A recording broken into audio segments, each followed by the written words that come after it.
গাড়ি থাকা সত্ত্বেও অনেকেই কাজ করতে পারতেছেন না, এরকম অনেকে আমাকে মেসেজ করেন, ভাই আমার কাছে গাড়ি আছে কিন্তু আমি কাজ করতে পারতেছি না, আমাদেরকে পরামর্শ দেন যে কিভাবে আমরা কাজ করতে পারি।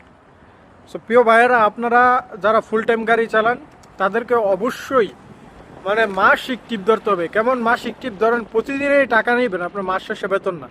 কেমন যেই যেই জায়গা থেকে বাঙালিরা সকালবেলা কাজে যায় ওই জায়গাতে আপনাকে গিয়ে বসে থাকতে হবে সকালবেলা, মানে সকালের একটা টিপ আপনার মাস্ট লাগবেই। যদি না হয় সেক্ষেত্রে আপনি ফুল টাইম কাজ করে ভাই আপনি শুধু হতাশ হবেন। সকালবেলা কেমন ধরেন, যারা সকালবেলা দেখবেন অনেক বাংলাদেশিরা নিজে কন্ট্যাক্ট নিয়ে কাজ করে, সো ওই কন্ট্যাক্টদারের সাথে আপনার যোগাযোগ রাখবেন। কন্ট্যাক্টদার যেখানেই কাজে যাইবে আপনাকে নিয়ে যাইবে। সো এরকম 2-4 জনের পরিচিতি আপনার হতে হবে, 2-4 জনের নাম্বার আপনার কাছে রাখতে হবে। তখন আপনি বেশি বেশি কাজ পাবেন এবং আপনার এই হতাশটা হবে না। এই ইনফরমেশনটা আপনাদের 100% উপকার আসবে যদি আমার যেভাবে বলছি আপনারা এইভাবে ফলো করেন। আপনারা কি করবেন? সকালবেলা গিয়া বসে থাকবেন যেখান থেকে কাজে যায়। 1 দিন, 2 দিন, 3 দিন, 4 দিন, 5 দিন, 10 দিন, 1 মাসের ভিতরে আপনার কোনো না কোনো কন্ট্রাক্টদারের সাথে পরিচিত হয়ে যাবে।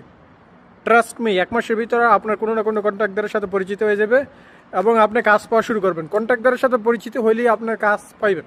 এবং কন্ট্রাক্টদারের সাথে কোনো মাসিতে বাকিতে এই ধরনের চুক্তি করা যাবে না। এই ধরনের চুক্তি করলে তাহলে ভাই হুকামারা খাইবেন।